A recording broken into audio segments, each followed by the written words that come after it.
자, 융의 분석 심리 이론이 있는데, 자, 융의 분석 심리 이론에서 그 그림으로 개념을 좀 잡아보려고 해요. 자, 그림으로 개념을 좀 잡아보면, 프로이드의 그림과는 약간 다르죠. 자, 이걸 이제 외부 현실이다 이렇게 말하고, 자, 우리가 이제 정신의 구조 세 가지를 한번 해보면, 첫 번째, 여기에 해당되는 것이 의식이다. 그 다음에 이 정도에 해당되는 것이 개인 무의식이다. 가장 심층부에 있는 것이 뭐다? 집단 무의식이다 이렇게 말씀드렸습니다.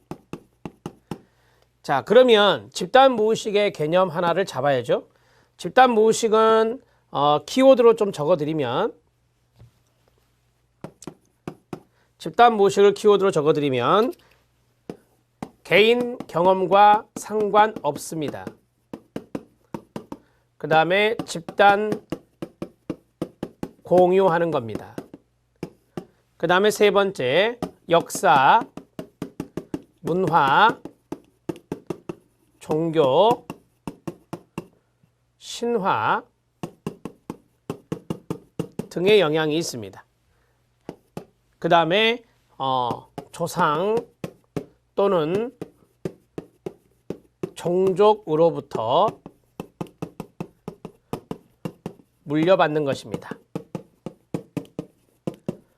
자, 이런 것들이 바로 집단 무의식과 연관성이 있는 내용들이다 라고 보시면 되고요. 자, 여기 의식 영역에 있었던 것이 뭐냐면 에고라고 하는 거예요. 이 자아라고 하는 것이죠. 따라서 이 의식이라고 하는 것은 자아에 의해서 지배를 받습니다. 의식이라고 하는 것은 자아에 의해 지배받습니다. 이렇게 정리하시고요. 자, 개인 무의식 영역에 있었던 것들이 있었습니다. 그게 바로 뭐 시계 방향으로 써보면 음영이라고 하는 것이 있다. 그 다음에 이쪽에 여성을 쓰면 아니무스가 있다. 아니무스는 여성의 남성적인 측면을 말하고, 이쪽에 아니마를 쓰겠습니다. 아니마는 남성의 여성적인 측면이다. 출제에서 이 성을 바꿔서 잘 출제하니까 조심하시라고 말씀을 드렸습니다. 자, 그 다음에 개인 무의식과 연관성이 있는, 이 무의식과 연관성이 있는 것이 바로 자기라고 하거든요. 이 자기는 바로 셀프가 된다 이렇게 보시면 돼요. 따라서 자기는 심층부에 있는 거예요. 자아는 위쪽에 있는 거고 자기는 심층부에 있는 거다라고 보시면 되고, 이 자기가 아까 말씀드렸던 셀프라고 하는 자기가 개성화와 연관성이 있어요. 그 다음에 두 번째, 자기는 전체적이고 자기는 성격의 조화와 통합, 이런 것들과 연관성 있는 것이 바로 셀프라고 하는 자기다 이렇게 정리를 하시죠. 자, 그러면 제가 이제 파란색으로 여기 외부 현실에 맞닿아 있는 외부적으로 보이는 공적 얼굴이 있는데 그게 바로 페르소나였다. 페르소나는 자아의 가면이다 이렇게 정리해 드렸죠. 자, 번호를 매기겠습니다. 페르소나, 그 다음에 음영, 그 다음에 아니무스, 그 다음에 아니마, 그 다음에 자기, 이렇게 5가지를 우리는 무엇이라 하느냐, 1번부터 5번까지는 바로 원형의 요소다, 원형들이다 이렇게 정리할 수 있어요. 자, 그러면 이 원형이라고 하는 것은 그림에 보면 맨 아래에 이제 원형이 있어요. 그래서 집단 무의식을 구성하는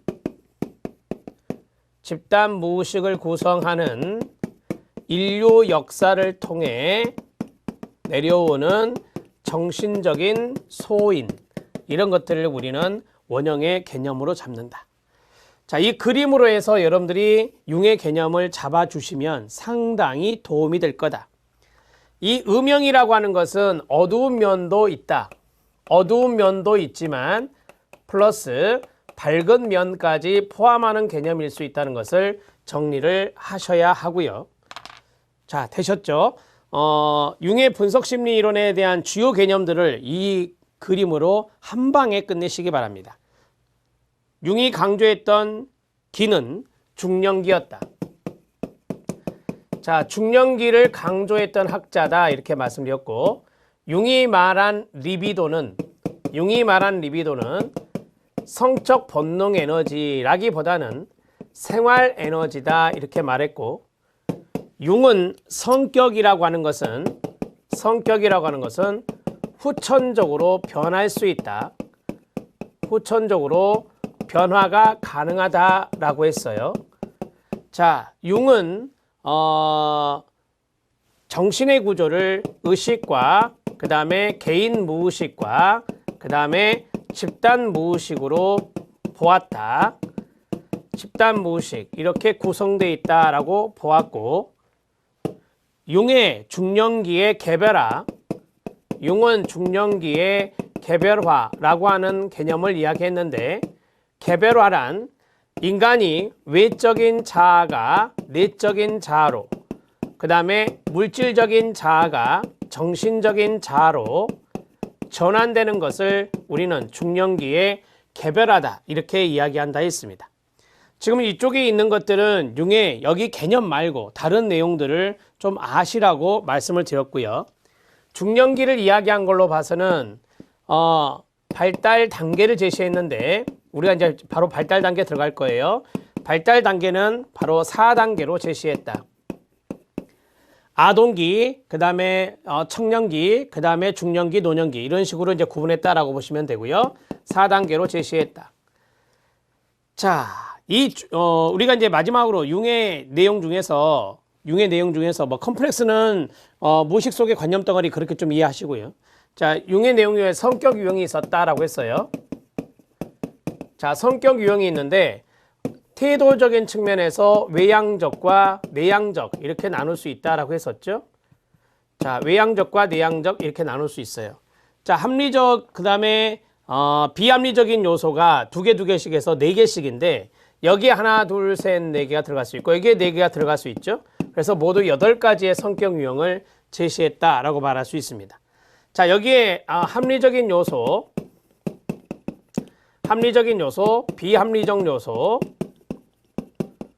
비합리적 요소 이렇게 나눌 수 있는데요. 여기에 사고가 있다. 여기에 감정이 있다. 여기에 직관이 있다. 여기에 감각이 있다. 이렇게 해서 2 곱하기 4 그래서 하나가 더 있기 때문에 8가지의 성격 유형을 제시했다고 말할 수 있습니다. 이 성격 유형은 뒤에 구체적으로 나오니까 거기서 보시면 돼요. 자, 칼융의 발달 단계와 발달 과업 보겠습니다. 아동기가 있고요. 청년 및 성인 초기가 있고 중년기가 있고 그 다음에 노년기가 있습니다. 자, 보시죠. 그냥 가볍게 보세요. 중년기만 별표. 자, 아동기는 본능에 의해서 지배되고 자아가 아직 형성되지 않는 시기다. 자아는, 에고는 아동기의 처음 원시적인 방식으로 발달하기 시작하지만 독특한 자신, 셀프라든지 주체의식은 없습니다. 그 다음에 청년 또는 성인 초기라 했는데 사춘기에서부터 시작해서 40세 전후까지입니다. 사춘기 시기는 많은 문제와 갈등, 적응의 시기가 됩니다. 생애 전반기로서 외적, 신체적 팽창기이며 성숙에 따라 자아가 발달합니다. 외부 세계에 대처하는 능력을 발휘하고 의식이 지배적이고요. 인생의 목표는 세상에서 성공하며 자기의 위치를 공고히 다지는 거라고 생각합니다. 중년기입니다. 무의식 세계에 귀를 기울이는 시기. 중년기가 가장 중요하다 그랬어요. 가장 강조했다 했어요. 생애 발달 과정에서 성격 발달의 정점이며 정서적 위기를 수반하는 발달적 위기를 겪게 됩니다. 가정과 사회에서 중요한 위치를 차지하고 경제적으로 안정되기도 하지만 절망과 비참함을 경험할 수도 있는 시기가 되겠습니다. 외부 세계에 쏟았던 에너지를 자기 내면으로 돌립니다. 이게 개별화. 자, 새로운 국면으로 접어들게 되고 지금껏 실현하지 못했던 잠재력을 일깨워보고자 하는 충동이 일어납니다. 자, 중년기의 개별화, 자아를 외적 물질적 차원에서 내적 정신적 차원으로 전환시키는 것을 개별하다 이렇게 말했고, 융이 가장 중요하다고 강조한 시기입니다. 노년기입니다. 명상과 삶의 회고를 많이 하고 특히 내면적 이미지가 많은 비중을 차지합니다. 죽음 앞에서 생의 본질을 이해하려는 시기로 인간다움의 이미지를 지니게 되는 시기가 바로 노년기가 되겠습니다. 자, 기출문제 확인학습 봐주시기 바랍니다. 거기에 별표 3개입니다. 가장 최근에 나왔던 문제입니다. 칼융이 제시된 성격 특성과 칼융이 제시한 중년기의 개성화입니다. 자, 그 다음에 맨 아래 박스 융의 개념 중에 하나인 자기가 있습니다. 이 내용들을 좀 더 숙지하시면 되겠습니다. 자, 먼저 성격 특성 8가지를 말씀드린다 했습니다. 일반적인 태도는 태도의 동그라미 외향성과 내향성이 있다 했습니다. 융의 사람들의 일반적인 삶의 태도를 나타내는 개념으로 외향성과 내향성을 제시했습니다. 외향적 태도, 그 다음에 내향적 태도가 있는데 외향적 태도를 가진 사람은 그냥 쉽게 이해하시면 돼요. 관심을 외부 세계의 사람이나 사물에 쏟습니다. 외향적 태도를 가진 사람은 환경에 영향력을 행사하고 외부 세계의 중요성을 확인하고 자신의 영향력을 증대하고 싶어 합니다. 외향적 태도를 가진 사람은 부단히 외부 환경의 자극을 찾아 나서고 행동지향적이고 때로는 충동적으로 사람을 만나며 솔직하고 말하기를 좋아하고 사교성이 많습니다. 외향적 태도를 가진 사람은 많은 사람을 사귀려고 합니다. 다양한 방면에 관심이 있고 일단 경험한 다음에 생각하며 자신의 생각이나 감정을 있는 그대로 드러내어 말로 표현합니다. 상당히 외향적이죠. 외성적인 성격입니다. 내향적 태도를 보겠습니다. 내향적 태도는 이 외부 세계에 벗어나 자기 자신 안으로 몰입합니다. 자기 자신 안으로 몰입한다. 거기 밑줄. 내향적입니다.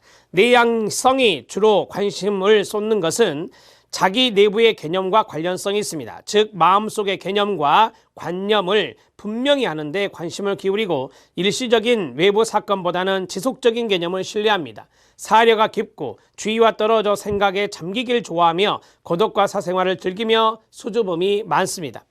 내향적 태도를 가진 사람은 소수를 깊게 사귑니다. 신중하게 생각한 다음에 경험합니다. 그리고 간직하려 하고 글로 표현하기를 좋아합니다. 외향적인 태도와 좀 반대가 되네요.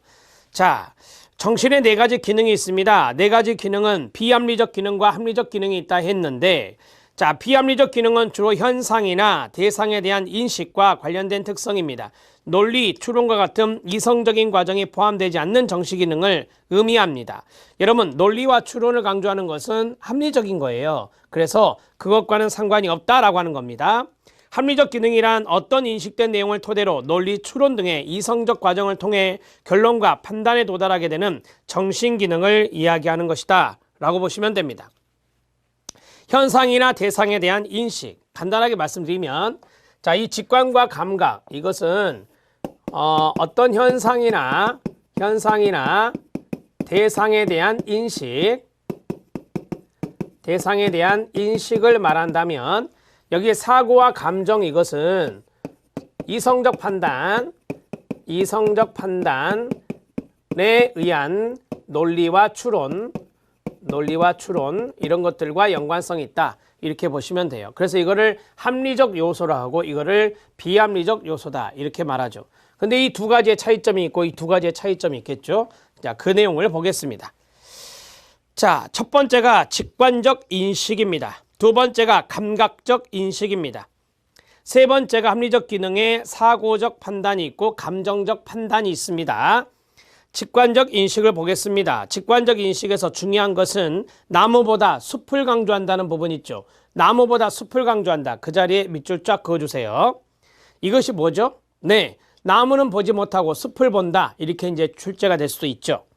자, 그런 사람들이 직관형이거든요. 이상주의 지향적입니다. 이상주의 지향적이 바로 직관적이고, 직관이란 통찰을 통해 가능성, 의미, 관계를 인식하는 걸 말합니다. 융은 직관을 무의식에 의해서 나타나는 인식으로 특징 짓고 있습니다. 직관은 관련이 없어 보이는 일들을 갑작스럽게 인식하는 패턴, 즉 육감의 동그라미. 자, 육감, 예감, 창의적인 발견과 같이 돌발적인 의식에 떠오르기도 합니다. 나무보다 숲을 보라는 경향이 강하고 그 자리에 밑줄, 미래지향적이며 상상이나 공상을 즐기며 개혁적인 성향이 강하고 다양성과 변화를 좋아합니다. 그래서 이상주의입니다. 공상, 이상주의. 자, 이제 감각적 인식은 현실주의입니다. 현실주의 지향적이고 숲보다 나무를 강조한다. 그 자리에 밑줄.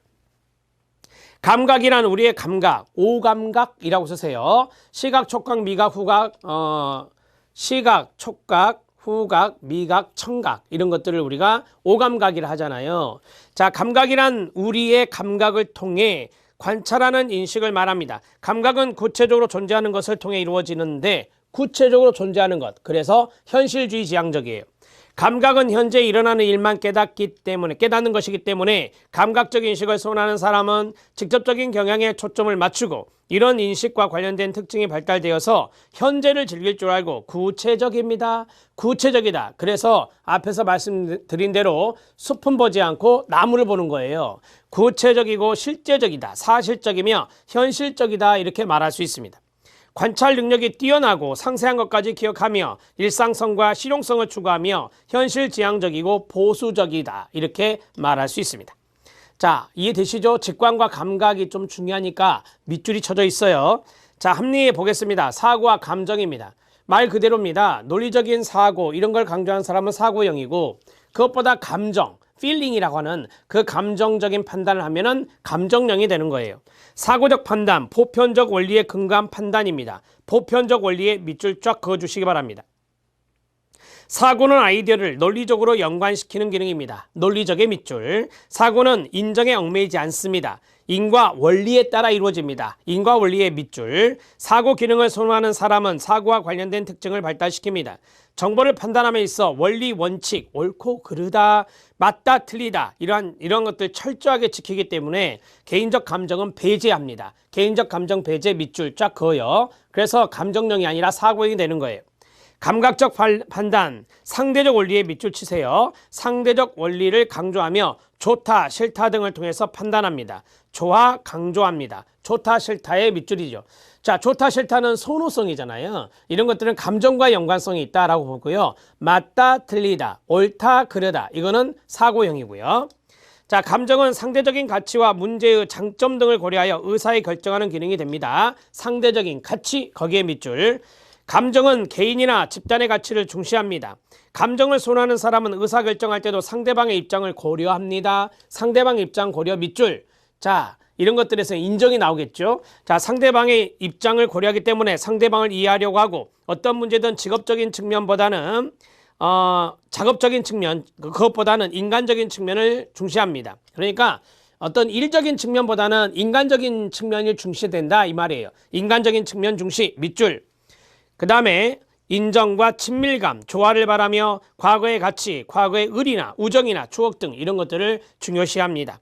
우호적인 관계의 가치를 중시합니다. 우호적 가치 밑줄. 그 다음에 자신과 타인들의 관심과 조화, 공감, 감사 등의 감정과 관련된 이런 이런 데 민감하고 맞다 틀리다로 보기보다는 말씀드린 대로 좋다 싫다, 즉 인간적인 감정에 따라서 판단하는 것이다 이렇게 보시면 됩니다.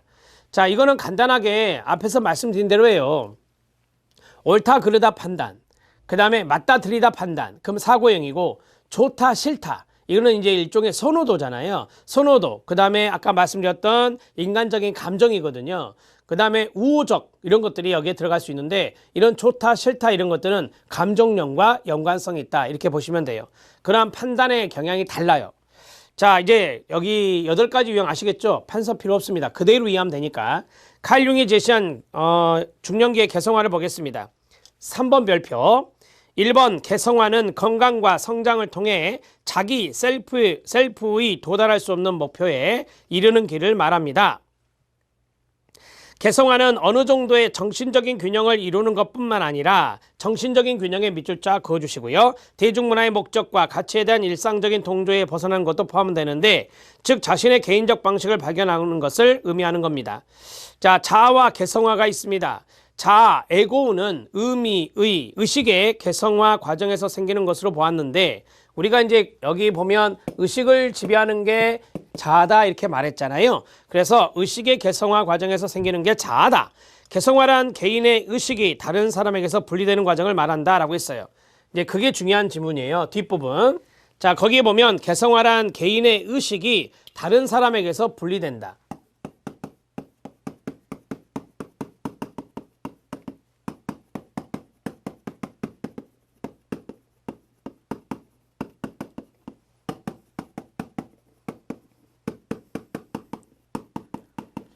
자, 우리가 이것을 출제 지문으로 나왔던 걸로 저 기억하고 있거든요. 개인의 의식이 다른 사람에게서 분리되는 과정을 바로 인디비주에이션, 개성화다 이렇게 이제 정리할 수 있고요.